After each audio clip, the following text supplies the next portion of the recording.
welcome to another special episode of Nightdive Studios Deep Dive. We have a very special guest today talking about Heretic plus Hexen, the new joint from Nightdive Studios. And with me today, I'll let him introduce himself, but today we have one of the developers on the project, Matt. Yeah, so I'm Mtrop Tropiano, also known as Mtrop. I got involved with Nightdive.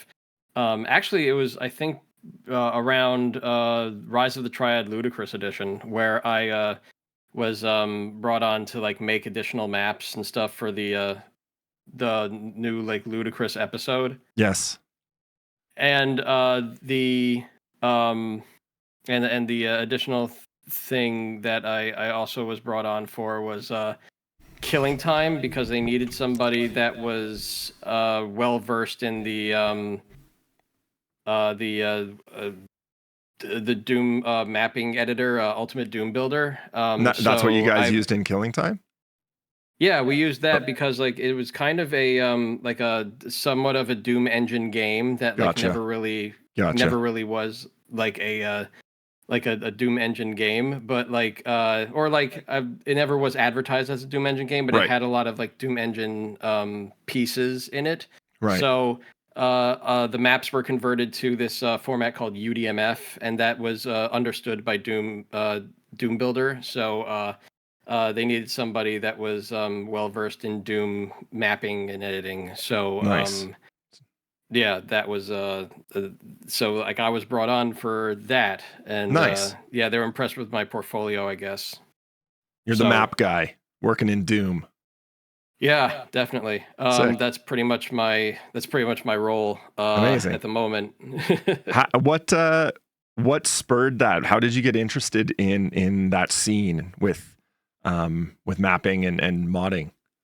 Well, I've always had an interest in doing a lot of mapping and modding. Went from like an early age. Like I've always wanted to make my own maps and stuff for games that I played. Yep. And I was around like 10 or 11 years old at the time, making stuff in like really old editors, and like even stuff for like games like Load Runner or Jetpack or games like that. So I noticed that there was like a editor for Doom, and I got that through like this book called The Doom Hacker's Guide. Why that part? Because maps are a very specific thing, right? Like you're building worlds. What about that, tickles your brain to make you continue to do that for years and years and years?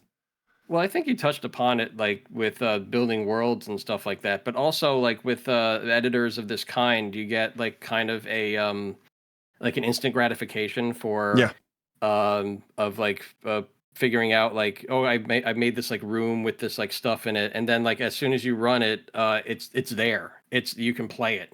And Doom still has that like instant gratification because of how simple the tools are and how simple the engine is. So it's not like Quake or something like that where you have to kind of like compile a map and then and then like you're waiting for a while for things to like be built with like the lighting and everything and what have you. With Doom, it's just like it compiles the BSP stuff and then like all the visibility stuff like in like less than a second, and then you're there. You're editing and iterating in real time almost. Yeah.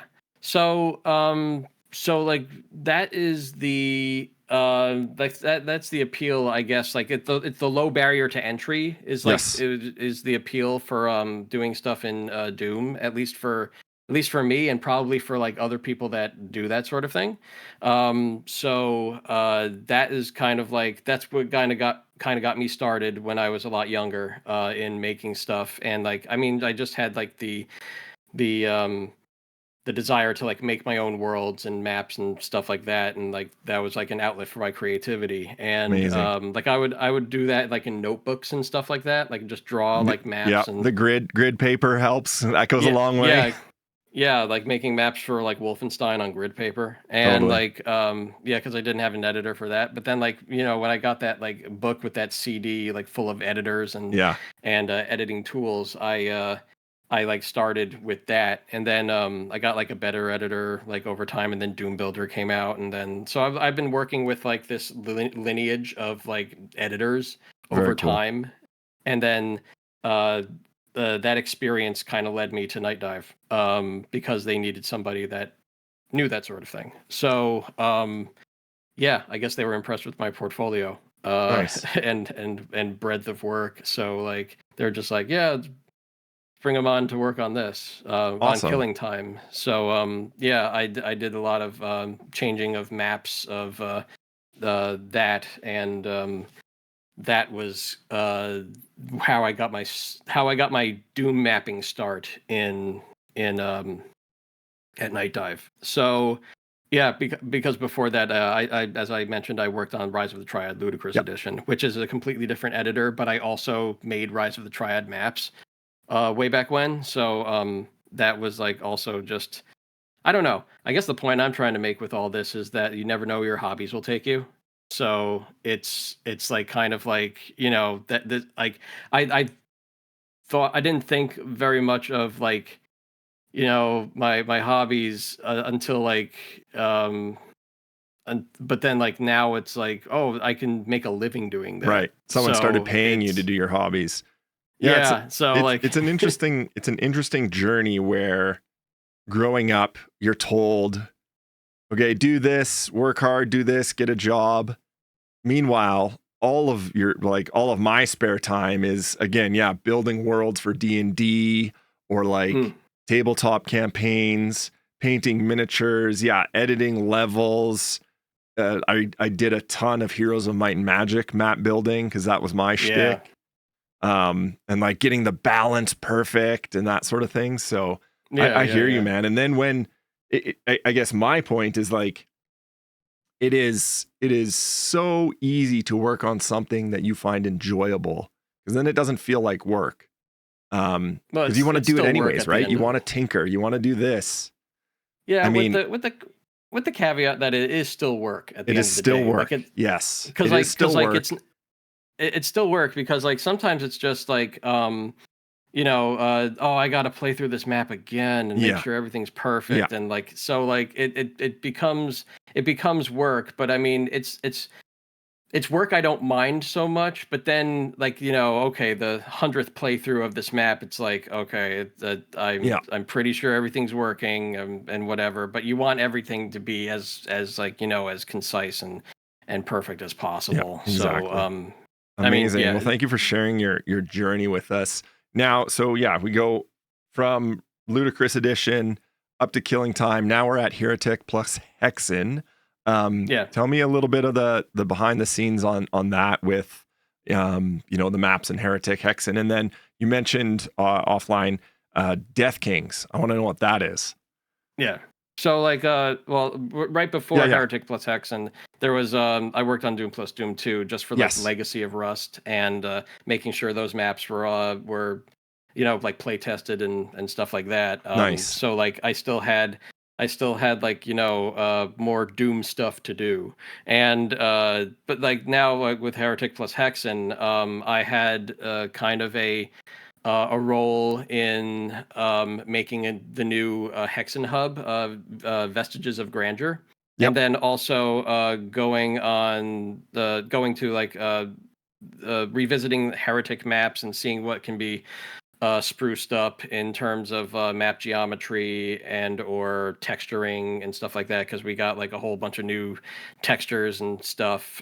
Shout out to the Adaya, one of our artists, that's been like really concentrating on doing that sort of thing, and Zazer, who helped out a lot with the heretic mapping stuff. And I think it's really his vision, Zazer's vision, that's like appeared a lot in the heretic maps, because like I'm just like, oh, I'll retexture and whatever, and I have like a more conservative approach. But then it's just Fair. like, oh, I think he has the grander vision of like what to do and whatever, so I just follow his lead.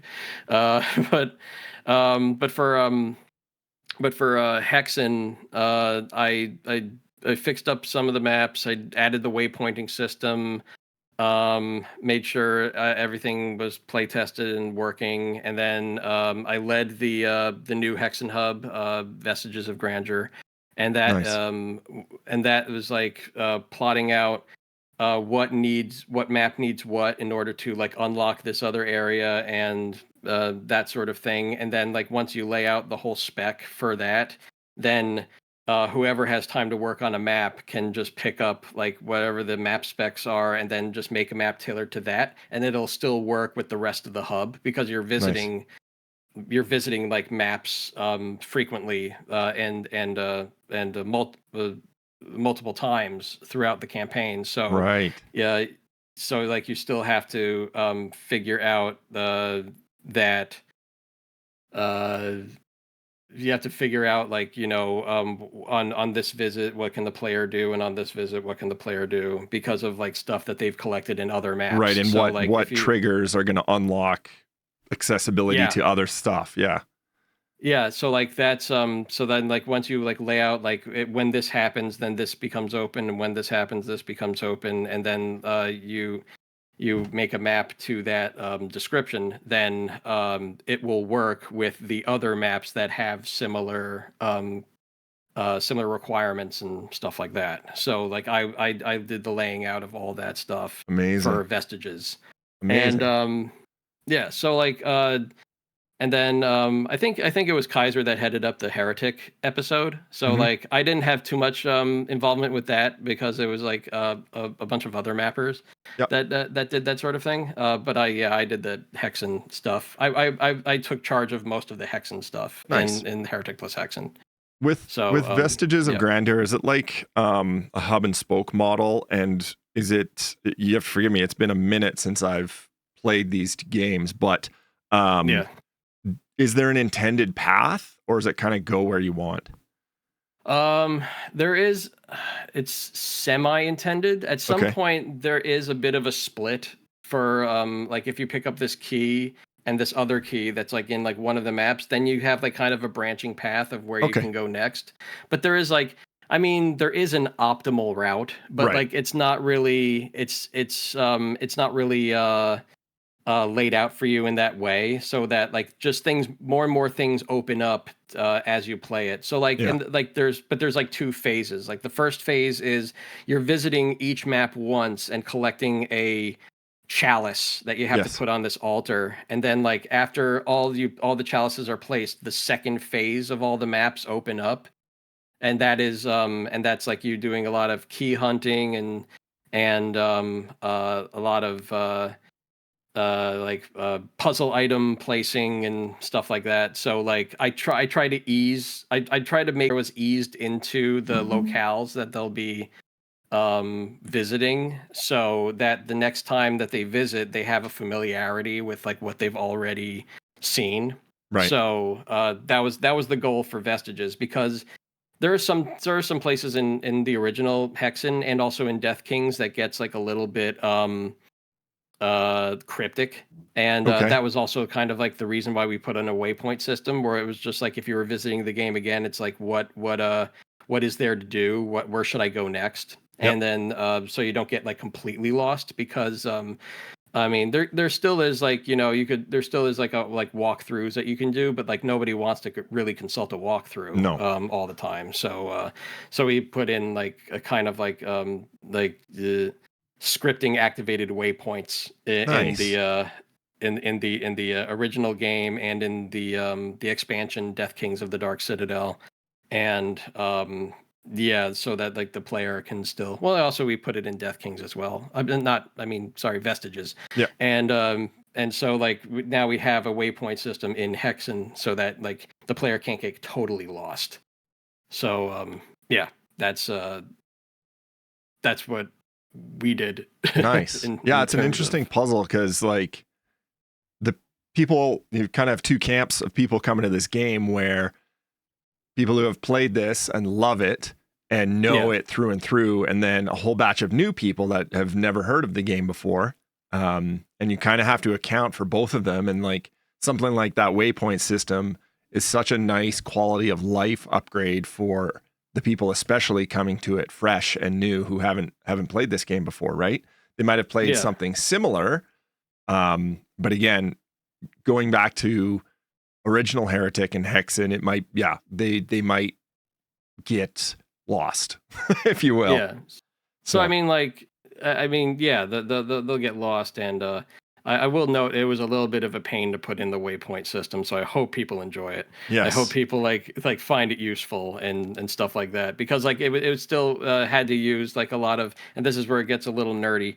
We still had to use like the actual like ACS scripting system in Hexen in order to enable and disable like points of interest on the maps and stuff like that. So like that's we kind of used an existing system in order to make that a reality, and that that of course requires like intimate knowledge of like how the game works and how you complete every hub and things like that. So it was like kind of like a trip down memory lane, as well as well as being able to like work on something that like I've played like in the past. And I'm a big proponent of I'm a big fan of Hexen. So like that like kind of fit me like a glove in terms of doing all that work. So dude, what a treat.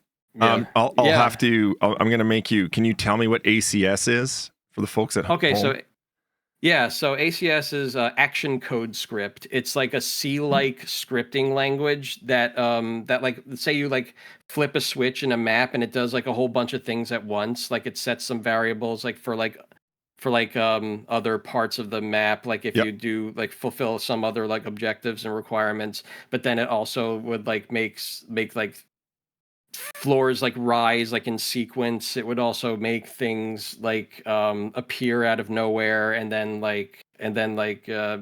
make it so that you have to kill those things in order to progress. And gotcha. And it's like a coding system on top of like just regular Doom engine things, so that you can do more complex things in the world. And I think that's kind of what gave Hexen its identity, with like just like having a dynamic world, and having a dynamic play space.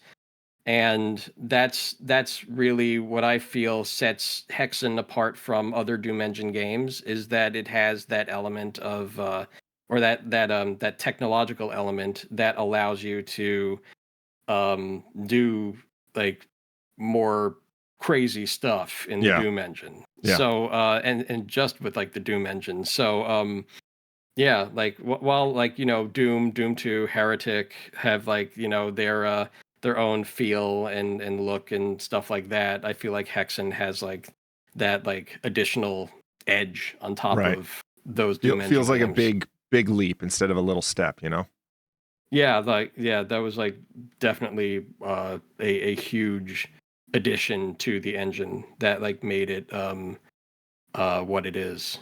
Amazing. What's the timeline between Heretic and Hexen? The timeline? I can't remember off the top of my head. You mean the in-game like timeline? No. When did they come out? Oh, they so Heretic came out I think in 1990. Ooh, don't quote me on this. 1995. No, I'm not going to. 1995. No. I think maybe 1994.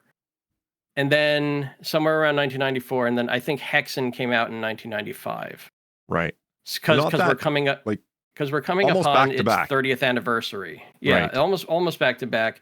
Hexen had like I think a development period of at least a year. It was like a year and a couple of months. But like it was basically started either like right after Heretic or like at the same time as Heretic. So at least this is what I think was happening. And so Hexen had like a short development cycle, and like but it came out around like 1995. I think it was like October of 1995. Yeah.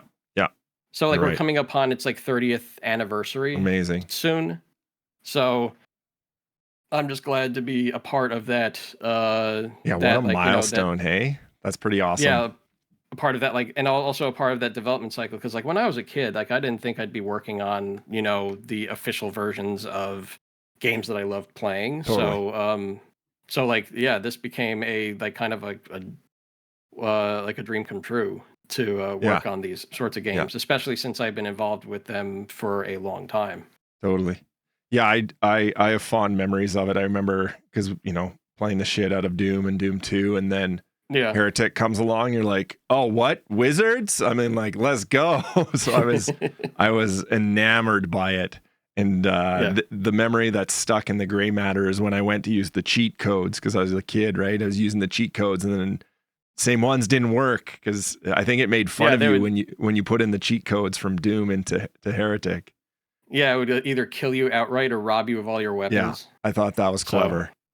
yeah, Because at that time I probably got good enough, but when I first booted up the game, I definitely wasn't good enough. And as I was learning, I like to use the cheat codes to learn the levels and learn the tricks and that sort of thing. So yeah. Well, amazing. most So yeah, sorry. yeah most of the cheat codes all still work in Heretic plus Hexen. So yeah, we had to change a couple of them. I think for like either legal reasons or other reasons. But like Yeah, you can still access all of them like from like the menu yeah, and stuff like that. So like yeah, if you want to cheat, you can. And I think that's like important to like kind of like keep that around because well, one, for development reasons, very handy, yeah. and two, like just catering to like how just playing the game. Like I mean, like when I was a kid, in Doom, all I do is like do like the give me all the weapons cheat Yeah, code, and then just like BFG everything in the maps, and it like was that's fun. how I had fun like Yeah, initially. So like and then over time I'm just like, okay, it's a lot more fun to play the game and like do like the run and gun yeah, and find resources and health and stuff like that. So but like it got me into the game in terms of like its atmosphere and its a world and stuff like totally. that. So like yeah, it's important to keep those things around. Yeah, I often found it almost like a carrot on the stick in first person shooters where once you Mhm. enabled all the weapons and you're like saw something like the BFG and you're like, "Oh, what? Like where do I get this?" So then it would be like Yeah, that carrot on the stick that you'd follow and you'd finally find it or find a secret where you got a weapon a little bit early, something like that. So that was yeah, always fun to yeah, do. So yeah, everyone out there, use the waypoint system, appreciate it. Tell Matt how much it makes your life easier while playing Heretic plus Hexen. yeah. I for one am looking forward to it mostly because when I play a game and I'm busy, I've got kids, that sort of thing, and I come back to Mm, it and I don't remember what I was doing, it's really nice yeah, to have those things. I don't need it to hold my hand. I can figure stuff out. I like From Software games. I like esoteric things, but if I yeah, get there and I'm like, what was I supposed to do with this chalice or what was I supposed to do with this key? And then it kind of gives you a couple clues. So I'm really looking forward to yeah, that. And yeah. like, It won't hold your yeah, hand, but it will like kind of like point you or like nudge you in the right direction nice. Yeah. most of the time. One thing I played recently was Graven, and that gave me serious Mm, Heretic plus Hexen vibes. yeah, And yeah, really gave me a hunger to revisit these games. So I'm very stoked to see them. Was there anything? I know we talked a little about I still don't know what a WAD file is. Zazer has explained it to me. I need you to oh explain yeah, it to me too, because again, I'm looking at this as from the non-development side. I like shiny thing, and I can appreciate the inter workings and how you guys operate. But what is a WAD file? Why is it important? well, a WAD file is it's where all the data is. It's in this it's basically a archive or package structure that contains all of the data that Doom needs to run, like all the Right. graphics, all the map information, all the sound information, music, and what have you. And it's important to know what WAD files are because that's how you also soft mod the game. Like you can Gotcha. load in other WAD files, and that replaces. Not permanently, but it replaces for that play session a lot of or potentially a lot of resources and graphics and sounds and what have you, and it can give you like a whole new experience to play. And So all of the original information and stuff are stored in WAD files, and a lot of add-on stuff is stored in WAD files. So that's just the unit of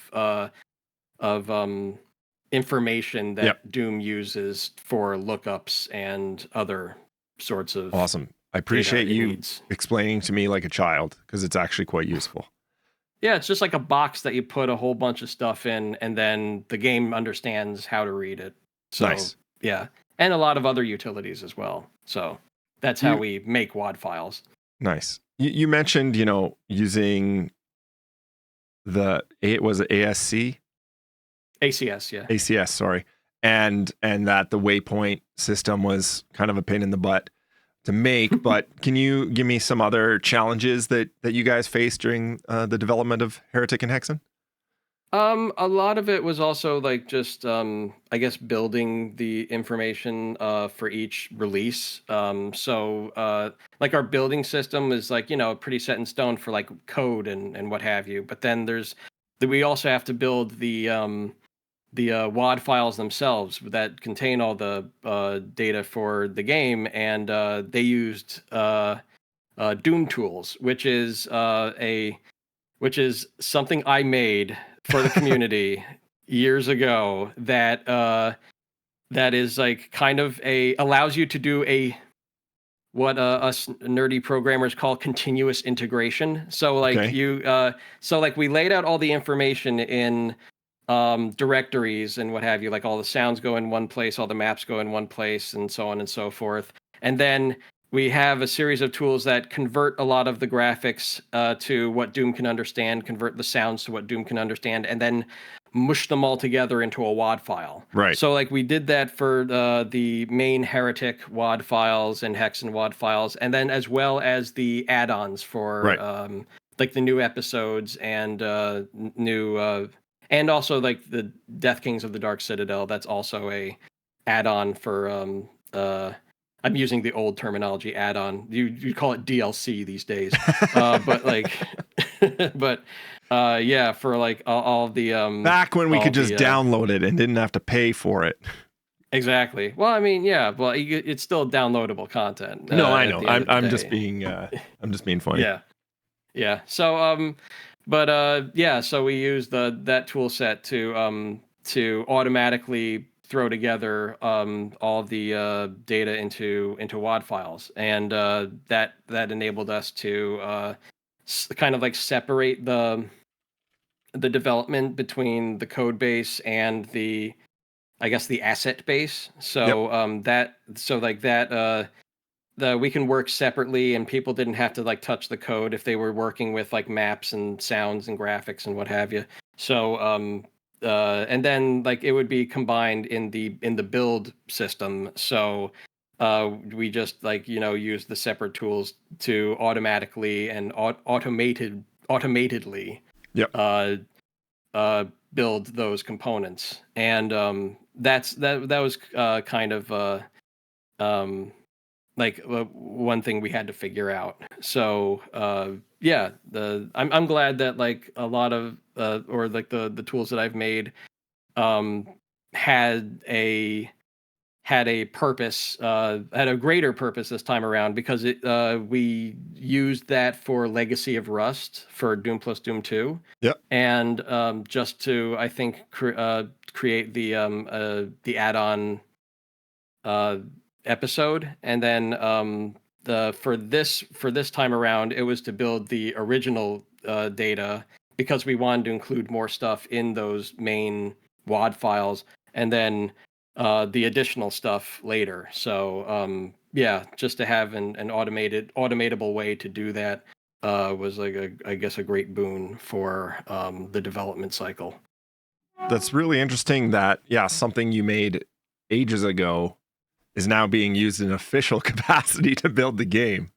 I mean, like ages ago in terms of like maybe around the year 2020 or whatever, but like it was like I wanted to see tools like that exist, because like people were managing WAD files like just singularly, and Right. just managing their projects in like there was like one big like it made like one area of failure, like if the file got corrupted somehow or like somebody like messed up like the main WAD file, their whole project would be up in smoke. So Right. like in this way, we had everything in directories and could put it into a code repository system like Git Right. or Mercurial. I think we use Git. Yeah, we definitely use Git. I think. Yeah, we definitely use Git. And then now that all changes can be tracked and revised and stuff like that, and then all we do at the end of the day is just build it. So Nice.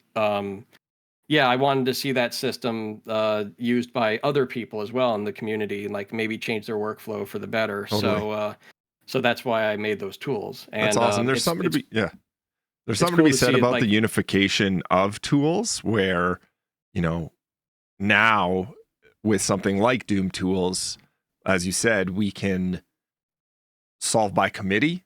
And like, there'll be times where I'm working on something and then you just like been staring at it too long, but then you have it on a repository and then someone's like, oh, boom, here, found it.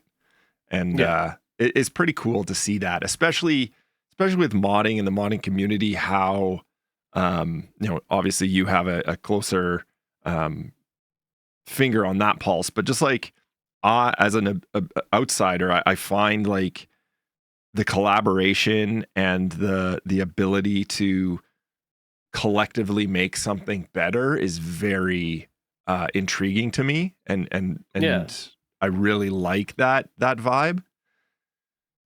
It's like there's like kind of a continuous evolution in that way, where like if somebody is dissatisfied with how things are going in some way, they like either make a new map that addresses their gameplay concerns, or like or just release into the world what they find fun. Yeah. Or like if they have like, if this tool that they're using doesn't do something in a certain way, they'll either submit a change to the tool's like main code repository and hope it gets in, or they make their own tools and then hope that those catch on um like completing somebody's workflow. And I mean, it's like it initially is like, or at least in my case, it's like initially a selfish thing where it's just like I wanted a better way to work. And just like not worry at the end of the day if I'm like including more than I need to in terms of like textures and stuff like that, but like or like in the maps that I'm making. But I would say that like it starts from like a selfish place, but then you discover that more people would benefit from this, and then you write documentation for everything and release it into the world. Because like you're not going to be the only person that finds it useful, or you hope that you're not the only person that finds it useful, and then you just that's like as a means of like community, as like how a community works, you release it back into the community, and then other people have like suggestions for like what to include or like change or whatever, because like it works with their workflow, but except for this one little thing. And then you just add that, and then people seem to like it. So and then like who knows, one day it'll be used officially by right. I find that very inspiring. Like you're selfishly solving a problem that you had, so very insular, and then that might spur or inspire someone else to fix a problem for them or fix a problem that the community was having. I think it's really interesting, and very unique to the modding community where you see that, especially with these games that we had in the 90s, where it's so accessible to be able to fix these problems. Whereas you're not, I mean, with Unreal Engine, it's a little bit different, but again, you're still running through those problems that they had. Well, not problems, but like the workflow of Quake is a little bit different than Doom, right? And then you extrapolate that to something that's made it in UE5, and then you're like, well, half the time you're compiling and not working. You know what I mean? So I mean, like they all have their it's an accessibility thing. Yeah. I mean, like Well, then it comes back to why do people like Doom so much? Yeah, and we mentioned like technologies like Unreal and their workflows and stuff like that. But like, I think the reason why, and like as we mentioned before, the reason why people like stick around with Doom a lot is because that barrier to entry is so low. Yeah, So like that is. So like that's why I stick around in the Doom modding community and make stuff for Doom. And I mean like the barrier to entry for like stuff like Quake has like gotten way better with like right. with better mapping tools Yeah, the and tools have other gotten better for utilities. sure. Yeah, but that's all because of like community driven development and people like working on things over time and wanting things to be better. So they make tools that they believe to be better, and they end up being better because other people are like, "Hey, this is a better tool," and then everyone flocks to using that, and then Totally. so it becomes like a natural evolution of tool design and keeping a community alive just by that iterative process, that natural iterative Totally. process. Yeah, and the tenacity of devs goes a long way as well, where they're like, you guys are problem solvers. You're gonna fix it. Yeah. You're gonna stay up all night and try and fix it because that's how you guys are wired. Well, that's game development in a nutshell. It's Yep. all solving problems, Yep. and Absolutely. like sometimes you create the problems, and then you have to solve those. Totally. But then like it's just like a constant cycle of problems come up, fix the problem, problems come up, fix the problem. So like, and in the end, you get something a lot more stable and a lot more usable. Someone coming to this game in 2025 hasn't played this before. What would you tell them, or what would you tell them that you're excited about Heretics plus Hexen? I'm excited for people to. I'm excited for newcomers to actually start playing the games and have an idea of like what gameplay in the '90s was like, and and like especially with Hexen because like sometimes the puzzles were a tiny bit cryptic, but then like still had to be conveyed well in the world, and like we've added like some changes to convey some things a little bit better, but they can still get rid of like they can still like uncheck the use enhanced maps mode Right. and whatever and see exactly how it was back in the day. So there's something for people returning to the games, and there's something for people that are just new to the games. And Beautiful. I think both parties will be very happy to see what we've done. Amazing. Awesome. And yeah, I'm just going to rifle through a couple of these. Give me your favorite weapon from the games. For you can pick Heretic, two, or you can narrow it down to one if you wish. It's up to you. let's see. For Heretic, it's going to be the Hell Staff. Yep. Especially with like the tweaks that we made for that, for like the enhanced weapons.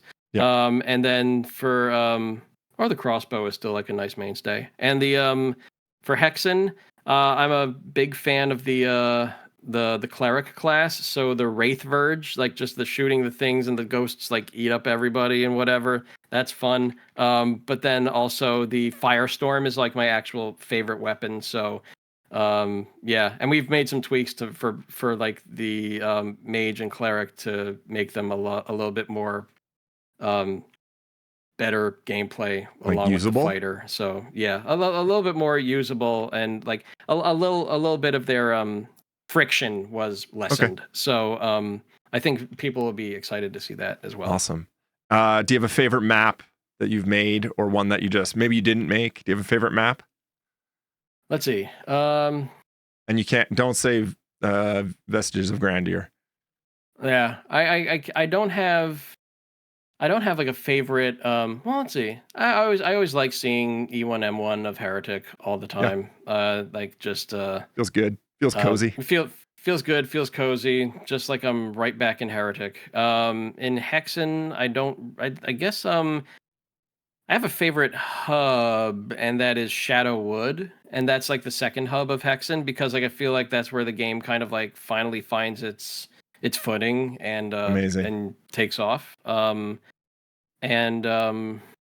yeah, That's like my favorites from the original games. Awesome. I mean, like a map that I worked on, would be I think Yeah. I guess I would probably ask. like I'm going to ask everybody like, what's your proudest moment from this dev cycle? I mean, And like it my could be the proudest map. moment. It was just like developing a hub and then getting people like on board with like Yeah. making the maps for it. Amazing. As well as myself. But like, yeah, I like map 4 of Vestiges because like that's the glade of the Fallen, and it's like a kind of like a foresty. Like I use like a lot of I don't know. I'm a big fan of using like natural looking structures and what have you. So that's like kind of my niche in terms of Nice. map development. But yeah. And also let's see. I think like the in the new Heretic episode, I really like the Foundry map, the one that has like all the lava and metal and everything that Kaiser made. So yeah, you're gonna see a lot of cool stuff in that episode as Awesome. well. Dude, I am so thrilled. I really appreciate your thoughts and walking us through a little bit of your journey. So thank you again for chatting with me about Heretic plus Hexen. Yeah, it was, my pleasure. My pleasure to contribute to the deep dive. And I know everyone's going to be so thankful for that waypoint system. And Oh I'm yeah, really excited for people to get their hands on all the new episodes and see all the amazing work you guys have put into this. So thank you again, Matt, for being here with me. yeah, no problem, man. Good. Thanks for having me. Absolutely. Okay. Well, that's been another episode of Deep Dive. And my name is Locke. On behalf of my guest, Matt, we will see you guys soon.